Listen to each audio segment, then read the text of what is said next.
Hi everyone, this is Nicole Mitchell here with Inner Wealth Today, and I'm interviewing Danielle Clostermery, a recent graduate from SWIHA, that is at the Southwest Institute for Healing Arts here in Tempe, Arizona. Thank you for being here, Danielle. Hello. Thank you for having me. Okay. She's going to talk to us about energy and about how her personal experience with energy has transformed her life and the tools she uses to manifest healing in others' lives. Okay. Well, Danielle, tell us a little bit about how you experienced your personal light starting to shine through you after sourcing your personal energy. Well, for a while now, I've been really working hard to just be stronger as a person, to be more in love with myself, and to show up in this world authentically, and to not, for lack of a better term in my mind right now, not showing up fake. Right. Just showing up real and authentic, and just being who I am no matter what. Absolutely. I mean, for a lot of people that can be uncomfortable. Shit, myself it can be uncomfortable sometimes. Yeah. But it's what I've decided to do because I want people to, really like me as who I am and not, like a facade.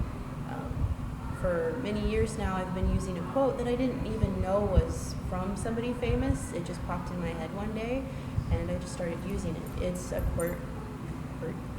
It's a quote from Kurt Cobain, from Nirvana, and it's, "I would rather be hated for who I am than loved for who I'm not." And That's powerful. it's just something I've really tried to be, because if people love me for who I'm not, then that's not really loving me. That's loving a facade, a fake person, a mask that I created. And that's working in fear, isn't it? Because you're afraid of showing up as who you are, because you're wounded and you think that no one's going to like you. Now, fear is energy. And what you want to do is recognize that fear is causing you to show up inauthentically. There will be times when you show up completely sugary, saccharine sweet if you're in fear and you're trying to get acceptance. And there will be times when you flash in anger because there's a mask that fear wears. And fear wears the mask of anger. And so when you see somebody really aggressive, they're actually afraid, they're protecting themselves, or they're frustrated about something they can't control or change because they're concerned about an outcome. It's always fear. So when you function in fear, you're functioning in energy. Now you made a shift. You went from fear to an energy of a more positive outlook, I think. I mean, sure, I'm never going to be, fully without fear. No one is, because it's an energy that exists. It's a paradigm. It's polarity. You can't have one without the other. It's true. And it's like the whole thing of light and dark. You can't have one without the other. One's always going to exist, because light, there's always going to be shadow. And in darkness, there's always a glimmer of light. So it's like yin and yang. Wow. It's how existence works. And it's the paradigm inside ourselves that we have to have a little bit of shadow in ourselves. It's not going to be all light and love, and it's not going to be all darkness. It's going to be a balance of the in-between. At least that's how I look at it. One of the ways that I decided to show up authentically is writing the balance. It's writing that light and dark and finding a balance of the in-between and healing through that. People can say love and light all they want, but if you just show up in love and light and you don't work on your shadow, you don't learn from your shadow, are you really healing? And that's right. We just talked about that. Authenticity is, for me, the word for 2016. Sourcing exactly who I am, and not necessarily not apologizing, but being happy with that. Complete acceptance. Whether I show up in my grumpies or I show up in just this overabundance of giving, and I feel like I have an overflow. Sometimes, if we're not paying attention to self-love, if we're just in a place of needing some hermit time, or if we're actually feeling so bubbly and happy and giddy and it's something that's coming from a very authentic place, and we can end up feeling embarrassed about that later. We don't have to. We can be authentic and accept ourselves light and shadow. Both are beautiful. Danielle, you were talking about being authentic and having an inner presence that's just solid. If I can put my own words to that. Can you tell me and our friends here about some tools you use to go to that place of authenticity, to handle worry, to handle excess energy, and to be your best self? A lot of things I use are, researching, and like if I'm having issues with something like a chakra or just moody or whatever, I might look up music, or I might look up a meditation specifically geared to work with whatever I'm needing work with at the time. Or I'll talk to somebody. Sometimes a little bit of talking with somebody close can help. Also, I use crystals and sound. Like I said, I work with music, so music is so healing. Music is life. There's a breath inside of music that creates itself through the person. And to be in that vibration of listening to what helps you at the time. Because sometimes you're angry, you're in a bad mood, and people may say that heavy metal or whatever is a lower vibration bullshit. It needs to, you need to source that. You need to be honoring of that place of red, survival, boundary, abundance, heavy drum beat. You need to go there and tell us why. What does it do when you accept that? When you accept it, it can create healing inside you. It can mesh with your vibration that you're having, and it can help you go up. Because a lot of times I would listen to angry music when I was angry because it would balance me out and put me in a good mood. Right. My husband loves Tool. Loves Tool. And he gave me, a couple of weeks ago, he gave me a Black Sabbath song to attach to a sound healing video that was so exactly what I was thinking and dealing with. And he didn't even know because I wasn't even talking to him. He just said, oh, this song's in my head, and suggested it for my next video. That kind of honoring comes through acknowledgement, correct? Mm-hmm. And then also using, like you said, music as a tool. Are there any crystals or any other allopathic remedies that can source that first root chakra? You can go in with, let's say, red jasper, because it's red, it resonates with earth and doing my red chakra. today. I'm doing my red. Yeah. So doing that can help with that vibration. It can help jostle things loose that are trapped. It can help getting you more grounded, because, well, sometimes honestly we're not grounded at all, and we need a little help with that. So, not me. I wouldn't know what that's about at all. But each chakra has specific stones that are used, but also you can just go by what energy you feel on each crystal to bring in. But there are specific crystals for specific chakras, just as a bouncing base for the energy that it and hertz that it resonates with.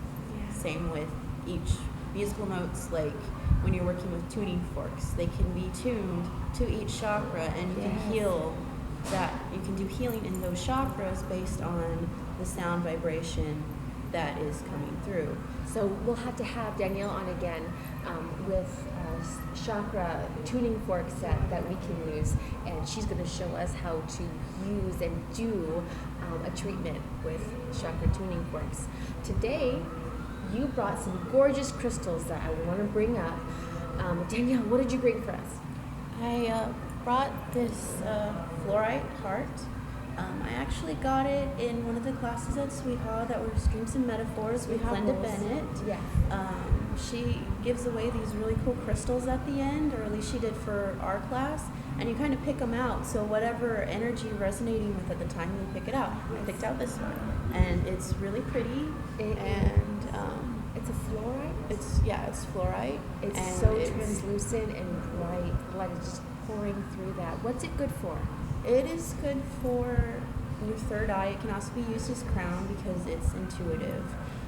But it depends on the color and how you're using it. So if you're having more of like a purple fluorite, it's probably going to be more for the crown. A mixture of the two is third eye. But if this one is kind of mostly green, so it would really resonate.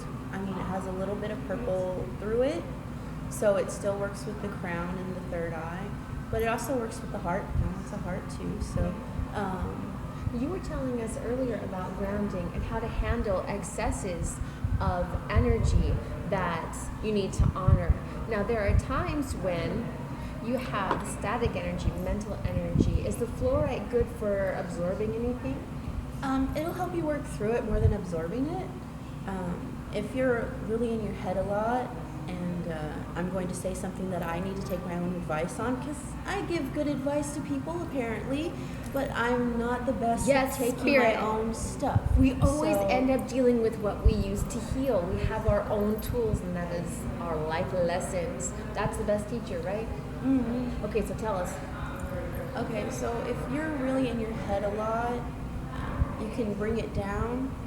Wear like things that are grounding, like red color, or a stone like red jasper or something that helps you ground. It can also be like black tourmaline, helps protect against bad energies and stuff. So if you're in a place where you feel kind of nommed on, like people are eating your energy. Nommed on. Whatever. But Anime babe. yeah, indeed. But you can wear something like this, black tourmaline, and it'll help protect you against bad juju. Okay. And stuff like now, that. if you don't have a black tourmaline with you, if you don't have a fluorite, is there any other way to access the tourmaline energy, the fluorite energy? You kind of need the stone to do that, but if you're really in tune with your stones that you have, you can just bring that energy out in yourself. Right. Call on it and envision it, see it, and embody it, correct? Mm-hmm. But the best thing to do is actually to have the stone, because then you're not using your energy that you're trying to heal as it is to conjure up that energy from said stone. The best thing to do is to have the stone itself, just to make it easier on yourself. Now, Danielle was going to show us one more thing today to use with crystals. Real quick, can you tell us how to use crystals to get the answers that you need? Well, you can have a pendulum like this, and what you want to do, you can clear it and ask it to clear itself, and then you get like a yes or a no answer. You ask for it to give you a yes or a no, and then you can ask questions. But you want to clear it first, have it clear itself, and then that way it makes it just easier. And also you want to get a pendulum you resonate with, because if you don't resonate with you, it's just going to screw with you. My pendulum's copper, and I see you have a gorgeous calcite, you said? Yeah, it's a clear calcite, well, more like a milk clear, but it also has pieces of green in it and pink. And so this one more resonates with like your heart chakra. Like the pink is like a cosmic love energy that's unconditional. That's what pink resonates with inside the heart chakra. But then you have the green, which is your internal love, external love for people. And if you think about it, that pink is a lot like our Arizona sunset. So you think pink is associated with like the higher celestial body of love. And then green, where does green come from? But growing things. And so it's more of an earthy, self-centering love. So that's absolutely, I love that you use the imagery. You have the colors, and the chakras are very individually affected by the stone's color that you're showing up with. Since we've already cleared this one, and just by asking it to do so, it's cleared. Can you show us how to get an answer from a pendulum? Okay. After clearing it, you'll ask, can you give me a yes? She's asking the pendulum to give her a yes. And it is going back and forth. I don't know if the camera can pick that up. It's going back and forth. Okay. Stop. And she's asking the pendulum to stop. And give me a no. And she requests a no from the pendulum. Danielle, does a yes look the same and a no look the same for everyone? No, it doesn't. They put a lot of generalization on it, but it can change from time to time as your energy changes. So you're not going to get the same answer for the same people.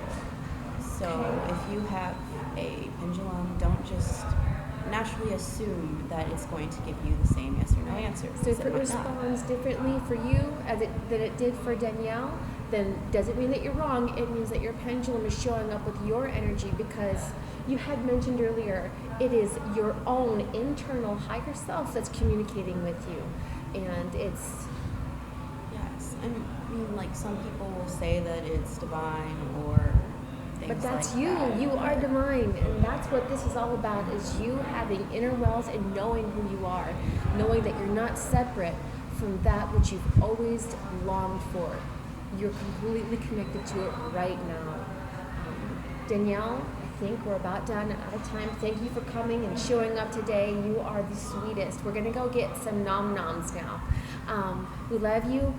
God bless. The light inside us sees the light inside you, and we're so excited. You can reach the demographic that we can't reach. You can show up for the people in your life that we can't get to. The world needs more light workers, and we're going to reach out and keep teaching and keep sharing, because you know what? We're all one. Unity, baby. Inner Wealth today. Thank you for showing up. Thank you for watching. Bye-bye.